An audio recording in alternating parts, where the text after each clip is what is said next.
right, welcome back to our podcast episode. Today we are talking about volunteer agreements. We've had plenty of questions around agreements lately. What should you consider? Why are they important? And our special guest today is Mark, president and co-founder of Volunteer Matters. I'm Sophia, a success coach with Volunteer Matters, and we are super excited to start talking about agreements. Yeah, I'm a special guest. I feel so honored. That's awesome. Yeah, so Sophia and I were having a conversation recently, and I was telling her a conversation about a prospective customer who was talking about their electronic agreements. And I was not electronic, but agreements at all. I was actually surprised at the size of this particular operation. And they said, yeah, we don't collect any of that stuff. And I'm like, not even a liability waiver? And they're like, no, we probably should be. Then in their case, it was simply because there was some, I guess you would call some procedures that were lost after COVID. So they had people that were doing stuff, and then COVID happened and it obliterated their volunteer program, and then they restarted it, but with new people. And there were things that they weren't doing that perhaps they were doing in the past. And having people sign agreements and waivers was one of those things. So we were like, it might be a good idea just to talk about what kinds of agreements are our customers having people sign.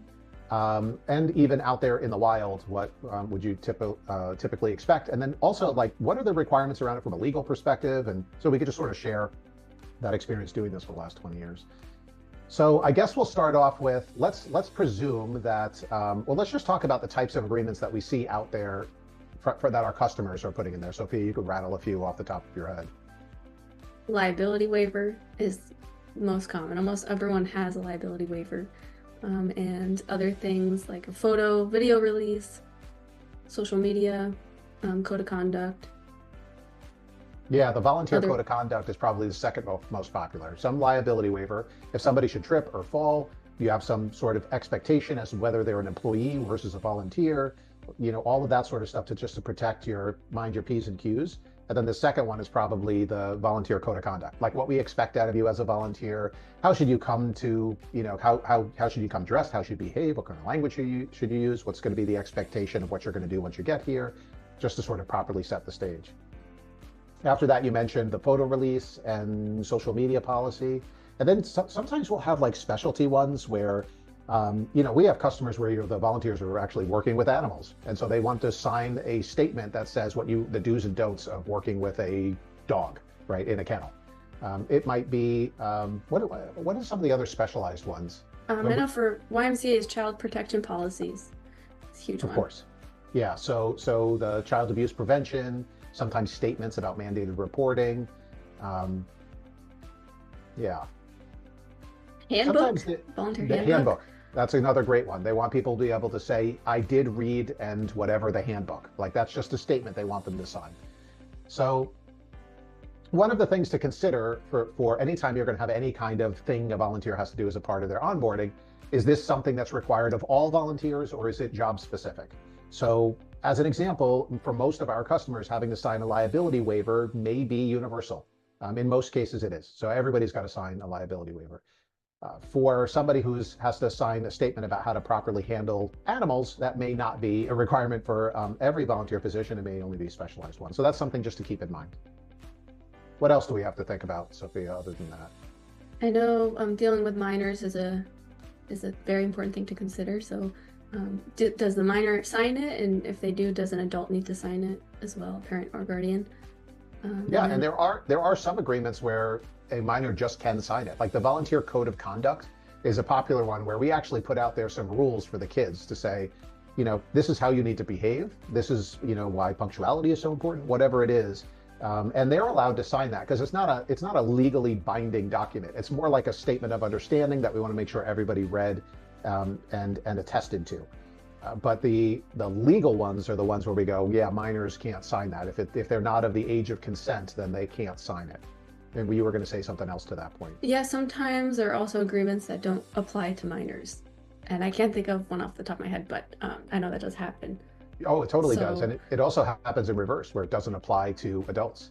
So I can actually give you an example of that. The social media policies that I have seen in the past, a lot of them are really geared towards youth. They're like, here are the things you can and can't do via social media. And that policy was specifically developed because our teen volunteers were doing A, B, and C. Like as an example, you have people that are volunteering in a daycare situation or a before or after school program. And I mean, now that I'm saying this, it sounds like a policy that should be for everyone, but this particular use case was, well, they had the adults, they didn't have a problem with this, but with the youth volunteers, they were taking pictures of children and posting them on their personal feeds. Like, hey, I'm here today, I'm snapping pictures of myself with a toddler that's in an after school program. You can't do that. So in that situation, they said, well, we need to put this policy out there for our teen volunteers to know that they cannot do this because they're the only ones we actually have this issue with. So you might have some things like that as well. And then you may also want to have just a different version, right? So sometimes we want to use different language in the way that we might talk with a minor versus talk with an adult. I might insult an adult if I talk to them the same way I would talk to a minor, and the point might not get across to a minor if I were to talk to them like an adult.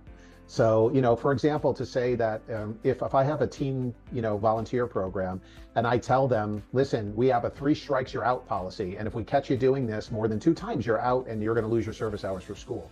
Obviously, I would use that same language with an adult. It might be a little weird. What else do we have? Oh, and you mentioned also like who's going to sign this. So that becomes a big part of this, is that we want to make sure that the right people are actually signing these agreements. So there's a big difference between asking the volunteer to sign on their behalf or asking a parent who may or may not be a volunteer to sign on behalf of their child. That just introduces a new complexity into the process. I thought of one that usually is just pertaining to minors, like they need a special parental consent to even participate in the volunteer program. So like you wouldn't ask someone over 18 to do that. Just popped in my head. Yeah, that's probably should have been at the top of my head too. All right, cool. Yeah. So do you want to talk a little bit about the importance of keeping these agreements on file record? Yeah. So I'll tell another shocking story is, and a lot of this goes, I don't necessarily blame anybody for anything, and I try not to judge, because when people are on the ground and they're dealing with an overwhelming circumstance operationally, sometimes some weird thoughts can go through your head that seem logical in the moment just because you're so stressed or overwhelmed with it. But I had a conversation fairly recently with an organization that said, well, there's so many, everybody has to sign a waiver, and then they get here and we're having everybody do it on paper. So when you have everybody do it on paper, it's a lot of paper. If I had an event where I had 150 volunteers, they all had to sign a waiver. Now I have to keep track of who signed that waiver, where does this go, where do I store this? We hold these every week. So now every week, I don't know who signed it last time versus who's here today. And so I get them from everybody every single time. This is literally what this person is telling me. And so if I saved all of them forever, I would have tens of thousands of sheets of paper over the last 5 years that I just don't have the room to store or the will to do it. So what I do is, this is what they said, not me. They said, what I do is that if nothing happened that day, I throw them out.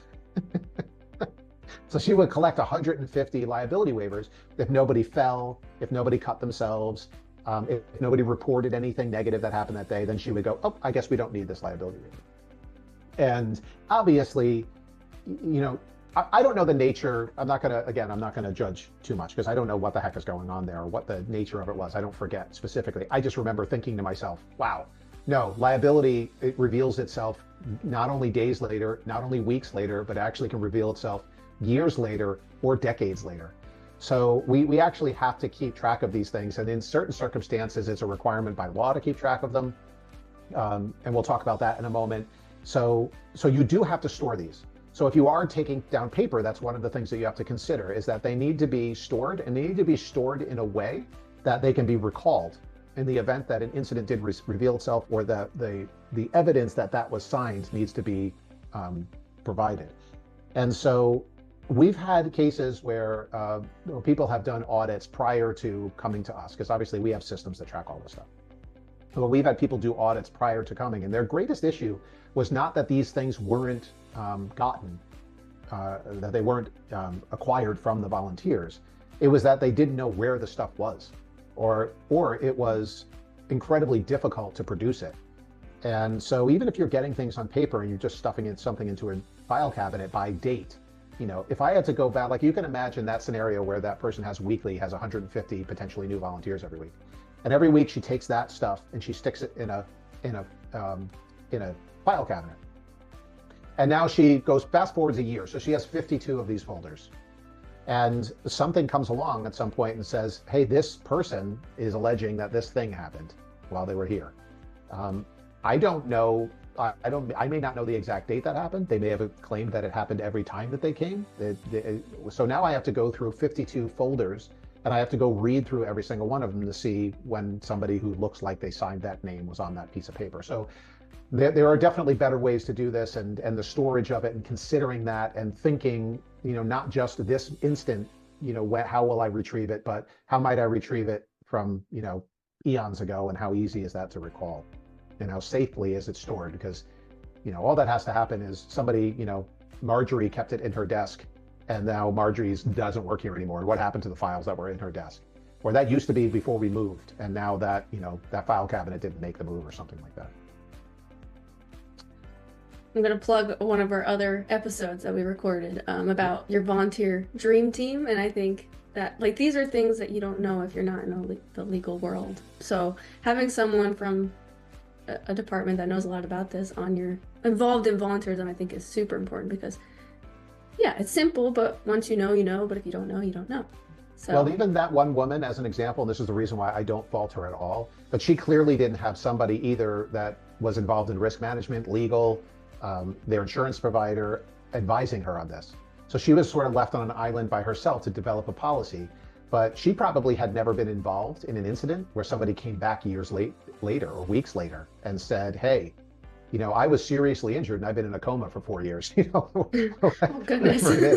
So she didn't have that experience enough to know that that was a problem. Like, she thought she was doing the right thing. So that's a very good point, Sophia. So I know these, go ahead. well, these waivers change over time, because you take a look at the language, you want to make adjustments. So I know we talk about it's important to know what the volunteer originally attested to, and if that changes, maybe they have to re-sign it because there's updated language. But for your records, if something were to happen, you do want to know what they attested to, and what date and everything. That also becomes the reason why, sometimes people have a policy to say, no, make them re-sign it every time. And sometimes we'll have customers come in and they'll ask us to say, no, make them re-sign it every time. And we would say, well, why is that a policy? And they said, well, that's what we've always done. So, well, why do you always do that? And in a lot of cases, when we explore it a little bit further, it is because they have no way to know. They in the past, they had no way to know if they signed it, what version of it they did sign, if it's changed. Even if they did sign it, we changed it a year ago. I have no idea if they've signed it since. And so the default thing is just do it again. We've actually had this happen too with background checks. When you don't have good systems for tracking what did they do, what version did they do, how often they have to redo it, we'll see volunteers who've returned and they've been background checked 2 or 3 times inside of a year because they didn't have good systems to know. So same thing with signing agreements. It is the safer thing to do. Right. But, and you give yourself more work. We don't want that. It's one of those things where I would applaud you for doing the safer thing, but it also should be a red flag that there should be, in the meantime, until we figure out a better way to do this, we need to have people re-sign it every time because we have no way to know. But that should be a thing in the back of your mind that goes, make a mental note. We shouldn't have to have people redo this same thing every single time they come back. So let's find a better way. But in the meantime, take the safer route and have them re-sign it. So let's talk a little bit about if you are in the place of you have paper and you want to get away from it, or you do have some sort of electric process in place, and you want to know if you're doing the right thing or what the right thing is or what you're actually legally obligated to do by law or whatever else. Let's explore the idea of the difference between paper versus electronically signing these things. There's actually best practices surrounding this. And if you aren't doing it now, you should know about it before doing it. And if you're doing it now, you should know about it to make sure you're doing it right? So there are two, here in the US, if you're international, there may be slightly different things, but here in the US, there are federal and state level guidelines to what an acceptable electronic agreement even means. So as an example, if somebody wants to enter into an agreement and you present them with a something on screen, and even if they sign their name to it and then they say yes, and then all you record in your database is that they said yes to the agreement, that actually doesn't meet the requirements by most state and federal guidelines. So just because something popped up on screen and they said yes, and you can show they said yes to that thing, the title of that thing, it's not enough. So I'll get into a little bit more about what that is. But I'll tell you first what the two guiding principles are here in the U.S., and then you can look into it further if you want. So the first is the e-sign Act. That's a federal legislation that governs basically electronic signatures and being able to execute things that way rather than on paper. And then there also is the Uniform Electronic Transaction Act, which is something that's been adopted by, I think, like 47 of the US states now. There's only a few who haven't, probably California being one of them. And then there's a California Act too. So that's the UETA. And so that's one of these things where the good thing about that one is that most of the states have adopted the same thing. Whereas in a lot of cases, like background checks is a big one. Every state has their own regulations as to why and when and how and what it means. And whereas this one, there's pretty good uniformity on that. So there's a few things about this where you have to be able, in order for that electronic signature to be valid, there are a few key things that you have to make sure of. Number one is that they have to demonstrate some intent to sign it. So for example, if something popped up with a liability waiver and then there was just a timer on there, and once it got down from 30 seconds down to 0, it just went away, that's not good. That's obviously not. So the intent to sign is that they actually checked a box and said, I attest to this. They put their initials to something. They typed in their name to something. They signed with their mouse or their finger on an iPad to actually say, no, that demonstrates an intent to sign. There was something that the individual had to do specifically to say, yes, I am signing this. The next one is that, this is what Sophia was alluding to earlier, is that you actually have to, just like you would in the case of paper, you need to have a record, not only that they signed it, right, but what they actually signed. So you have to have the record of the thing, the language that the user was presented at you need to be able to recall that. So sometimes, for example, in a database, if you looked into that record and it just said Mark signed the liability waiver on this date, and there was a transaction there that said that I did that, that's actually not enough. I need to be able to actually say, this is the language Mark was presented with, and this is the date and time he signed it. And then I might even add some additional information, like this is the IP address that it came from. This is the browser he was using. This is the time zone he was in, whatever it is. Like, you can pull some of that information when somebody signs it. Some of it is in the actual content of the agreement they're signing. So you have to have disclosures about their rights when it comes to signing that agreement. So this is more along the lines of making it known that they're not being coerced into signing something, that they know all of their rights. Like, as a simple thing, in a liability waiver, there should be some sort of statement that says that you do not have to sign this liability waiver. If you don't sign it, it means that you cannot volunteer. And you may, just as good practices, you may want to state why. That they have the right to have to be able to recall this information, that they have access to it, right? And so there are some aspects of these where you have to disclose their rights regarding signing this thing. So those things. Let's see. I have some notes over here. I'm just looking to make sure I got all those. Yeah, that's pretty much it.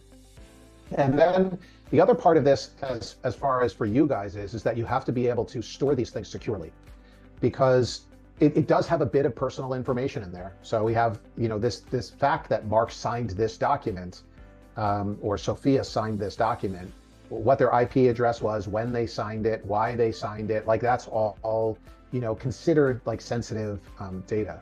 So you have to make sure that you are maintaining these in a secure way, just the same as that you would not leave the file cabinet out on the sidewalk if it were paper. You have to store it in a secure way.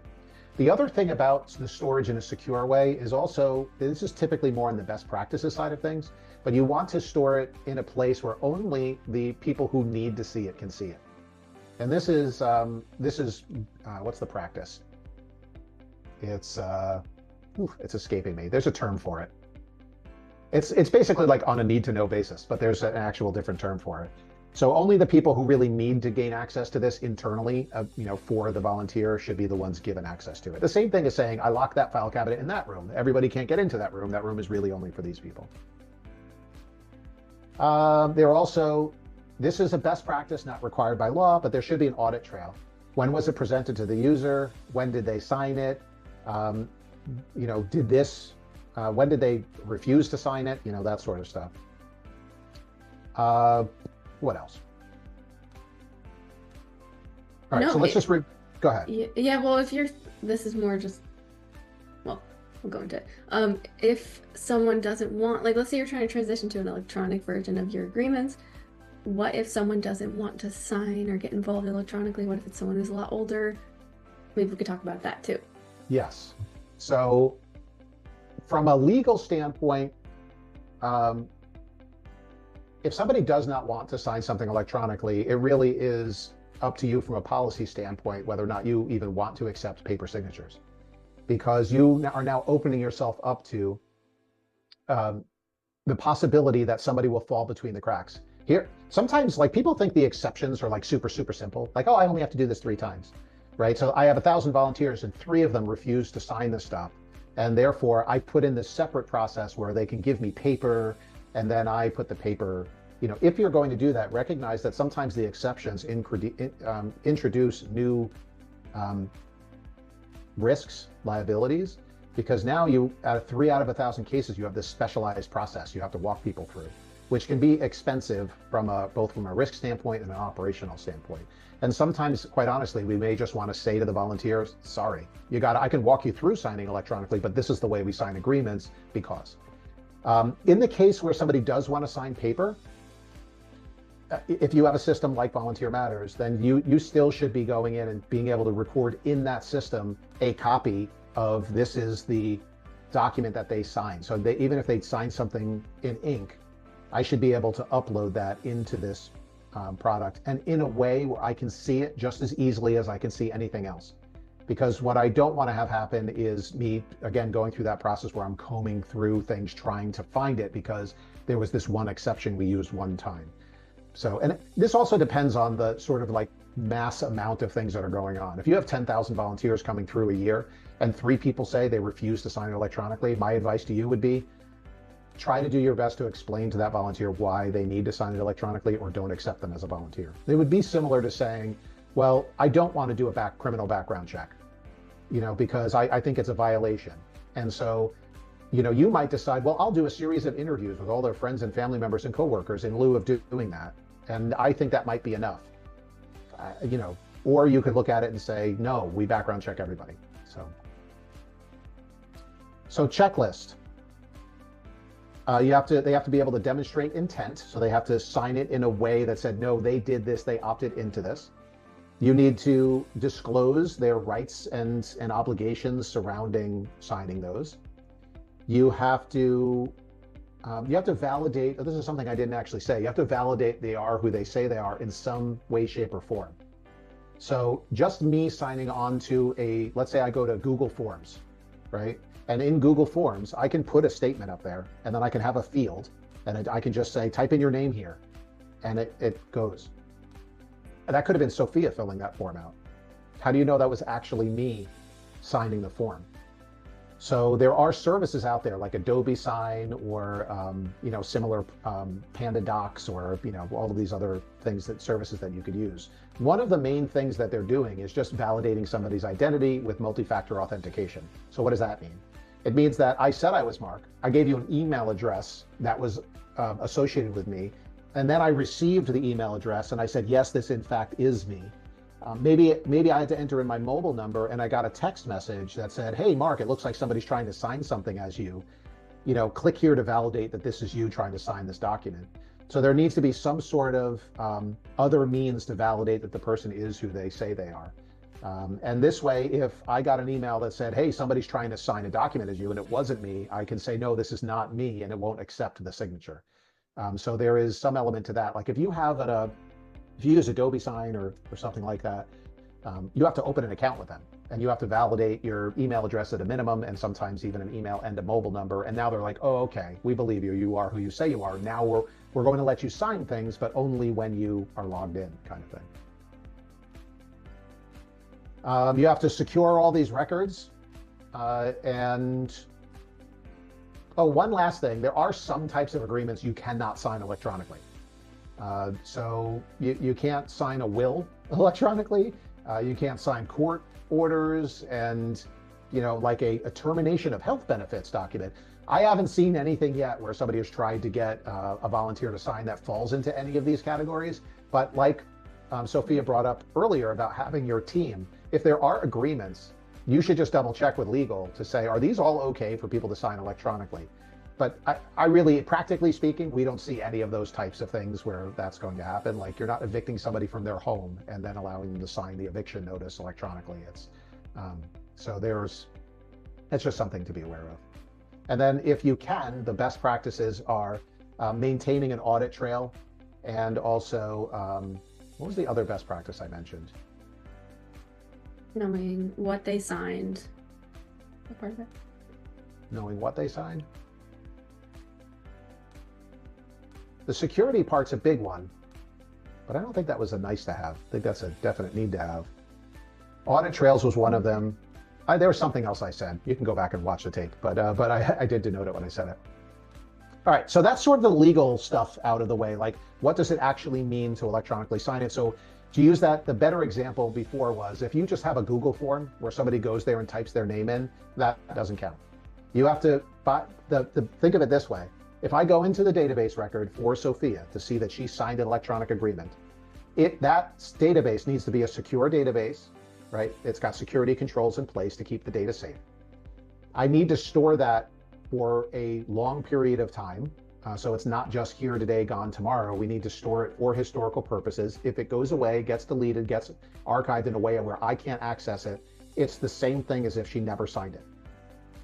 You need to actually have on the record exactly what language was presented to her, how she signed it, and at least a time date stamp of when she signed it. Whatever system you use needs to be able to validate their identity so that you know if they were able to sign it, that they only did so because there was some sort of multi-factor authentication, validating their email address, validating a mobile number. And if you were to do anything outside of that process, you need to be able to note that in that record, upload documentation to that point, like uploading a signed copy of an agreement. I think that's everything. All right, what else do we want to talk about? Well, sometimes things need to be re-signed. We talked about it a little bit. Yes. But right.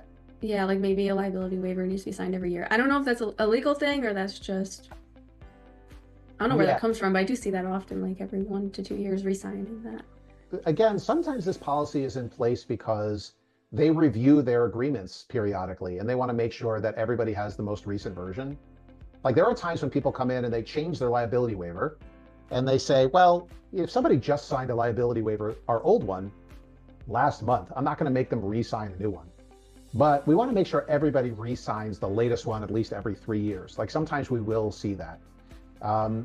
Other times people will come out with a new liability waiver and they want in our system, which we can do, to say, okay, the next time people log in or go to volunteer for anything, prompt them at that time to sign the new agreement.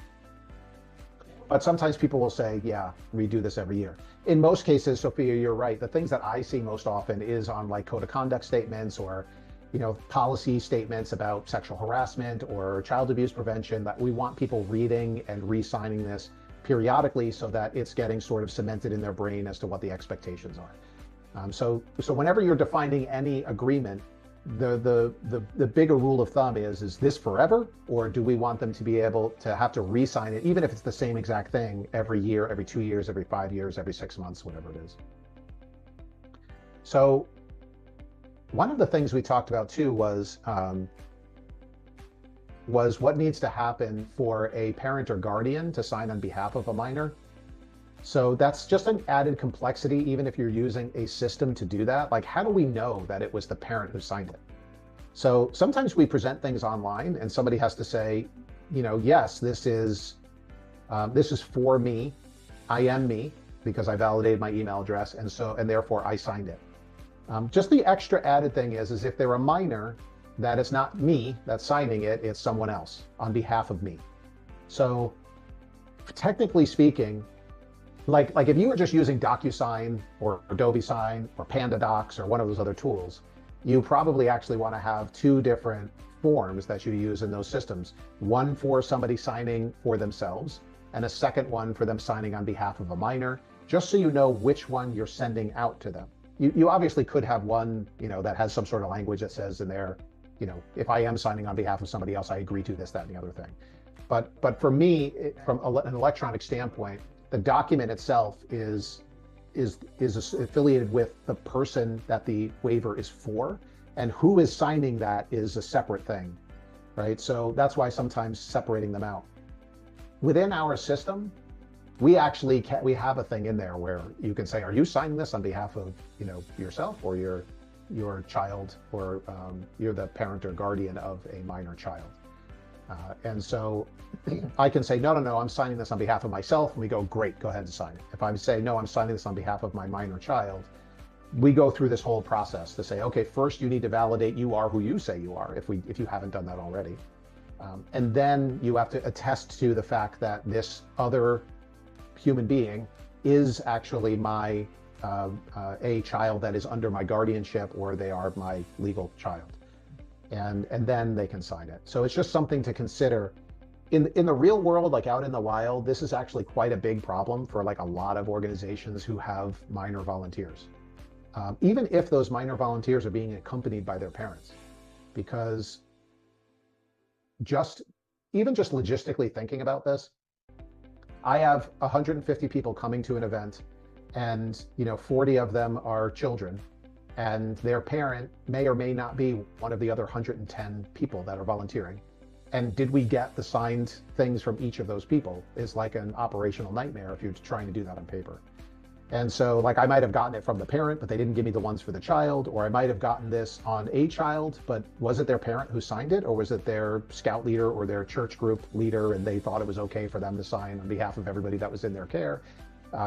So you just be aware of that difference, which I'm sure anybody that has that issue is acutely aware of it. Good systems will help you figure that out. What else do we have on agreements? I think we got all the major points. We hit a lot of it. Let me go back to my notes here and see if there's anything else. I think we got everything. Sophia, do you have anything else to add before I throw in my last little 2 cents?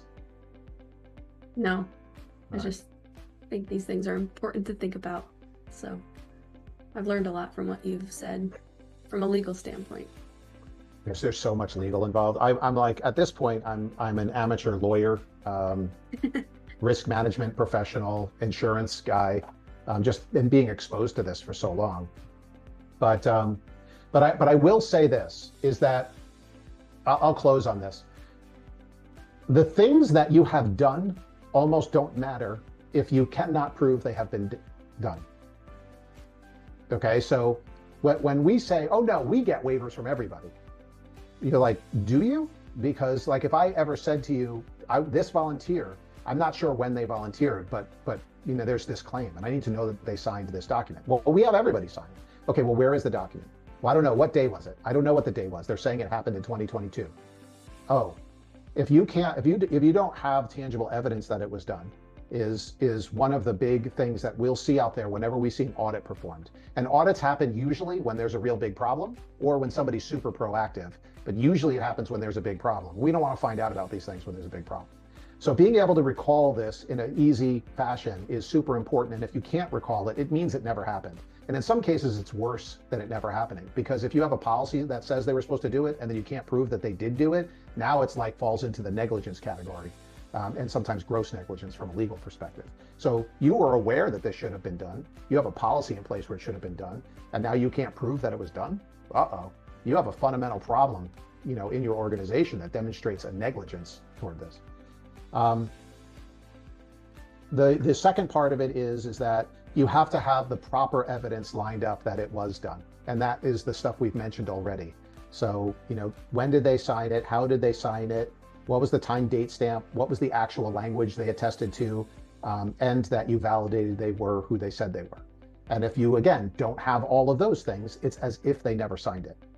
So sometimes we go through a lot of energy and effort and don't check all of those boxes. It might as well be as if you hadn't done it. Not entirely, but close to it. And certainly from a legal perspective, it's just as bad as never having done it.